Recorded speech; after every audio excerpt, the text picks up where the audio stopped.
Other features of VisiCalc include the ability to sum lists of numbers and set up bar graphs. The user can control the formatting of numbers and the text, including establishing a second window on the screen, which allows two different parts of the sheet to be viewed at once.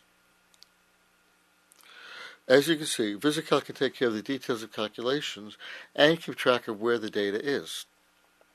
It is important that the user be able to construct a solution to his or her problem simply by laying out the necessary information on the sheet.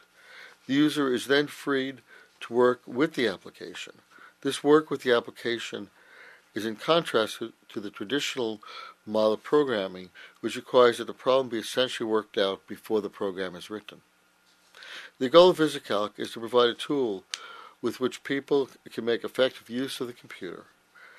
It does not try to do everything, and does require some effort on the part of the user in order to simply apply it to a specific application. Using VisiCalc may be likened to having a personal car in a world where the choice is either to build your own or depend on buses, canned applications that probably do not want to go where you want to anyway. We can illustrate the concept of manual control by looking back at the budget example above. Instead of relying on a complicated budgeting program or having to sit down and plan an elaborate budgeting system, we just set up calculations on a month-by-month basis and try different values. While we could have established a formula that tells us what rent we can afford for a given amount of income, we instead tried the different values. At the same time, we were able to see what would happen given more money, a cold winter, or additional expenses. The important point is that VisiCalc allows the user to just solve the problem using familiar tools and concepts.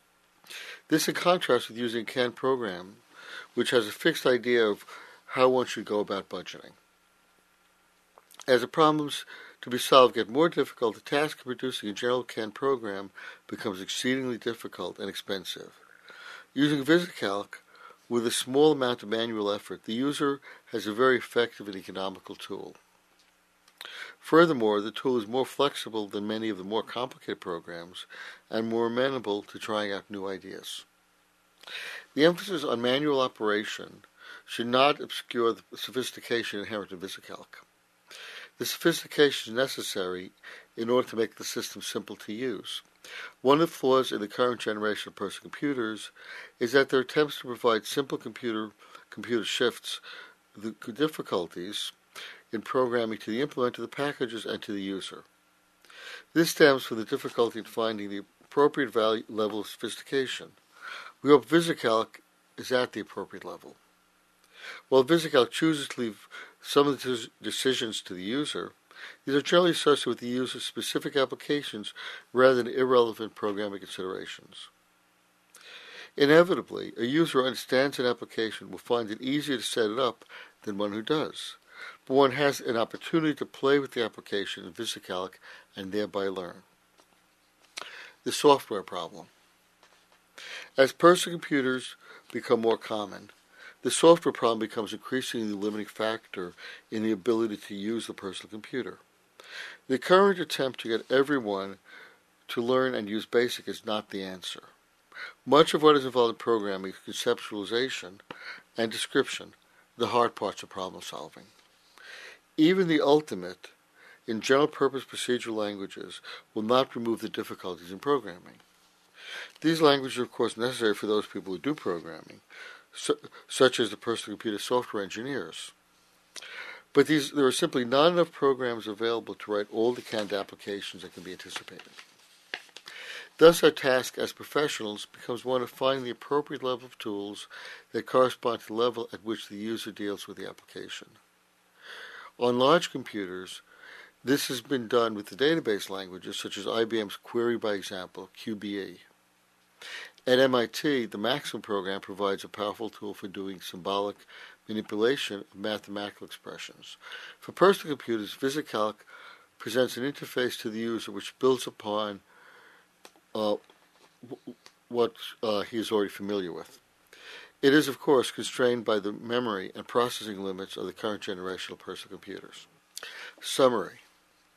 VisiCalc brings the user a familiar and powerful combination of a calculator and paper which permits the user to make effective use of the personal computer without the overhead of programming, nor the constraints of canned applications. But VisiCalc is more than just a visible calculator. It is a modest database system that permits easy maintenance and manipulation of information. VisiCalc illustrates a principle of application design. It takes care of the memory, data structures, and other matters meaningful only to programmers. It strikes a balance between the simplicity and sophistication. VisiCalc chooses to leave the user those decisions which are generally associated with a specific application rather than the irrelevant programming considerations. I just want to close this by adding another comment. As I worked through it, it made me think about the problems I'm attempting to address with our telecommunication network. Today, telecommunications is very much locked into the canned applications, just as computing was back in 1979. My goal is to give people the power of the basic communications facilities without being burdened by and limited to the applications provided by network providers. It's 30 years later, but we still have a lot of work to do.